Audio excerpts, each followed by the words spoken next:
Good morning, kindergarten. Today we are going to start a brand new reading unit, and it is called Stripes, Spots, and Dots.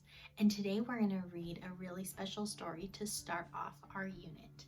Now, the question of the day for this story is, what is a pattern? And we have been talking about patterns for months.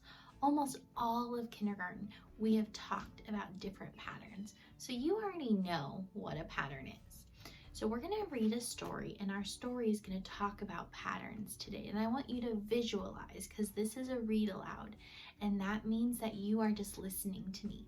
I have some pictures over here to help us visualize a little bit better, but these are definitely pictures that you've already seen, so you can visualize in your brain what the story is going to be talking about today. Our story today is called Outside in the City. Look outside in a big city to see shapes and patterns of all kinds. There are lots of shapes. Tall rectangular buildings reach to the sky. Some windows are rectangles.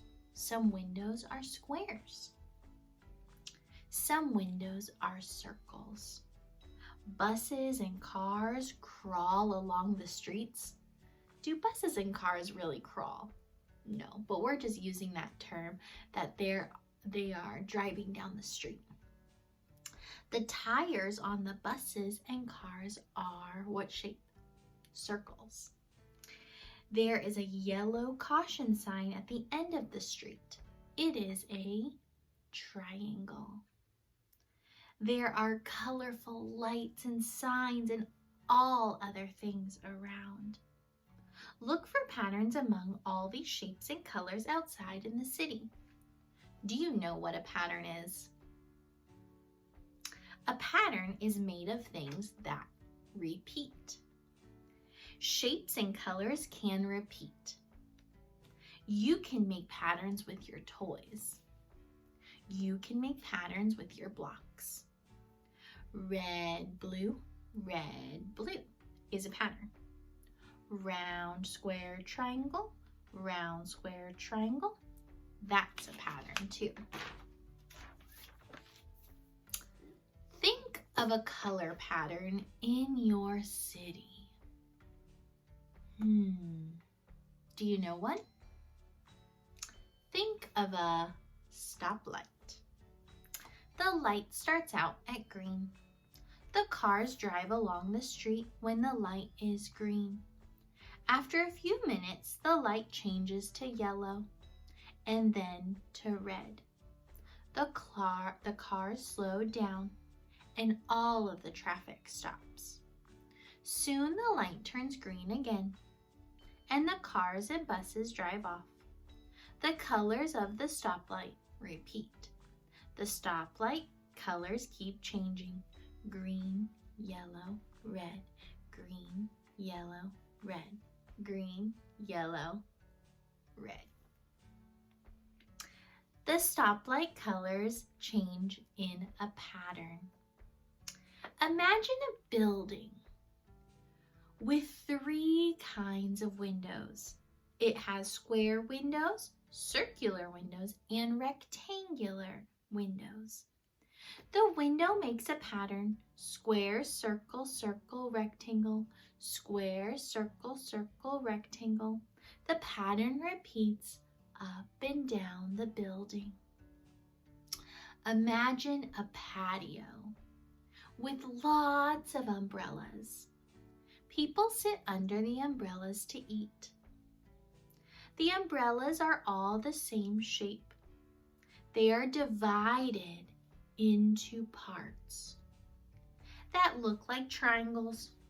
The triangles make a color pattern: blue, orange, white, blue, orange, white. There are shapes and patterns all around.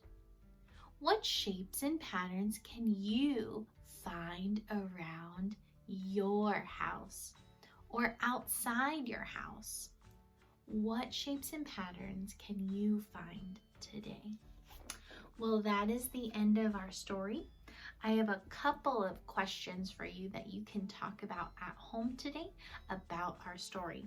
The first one is what I just asked you. Where can you find shapes and patterns in your house or in your neighborhood? The next one is, how are patterns described in our story, like patterns where you live? Are there patterns from our story that are like patterns where you live? Are the patterns in the city different? How are they different? And the last question, do you think it's easier to find patterns in the city or in nature? Do you think it's easier to find patterns in the city or in nature? Nature could be like a park or the forest. Is it easier to find patterns there or in the city? What do you think? Let's see if you can answer those questions at home with mom or dad or grandma or grandpa or whoever is watching you today. Boys and girls, thank you so much for joining me and listening to our read aloud today to start our unit of stripes, spots, and dots. And I want to remind you, boys and girls, that these patterns are not made by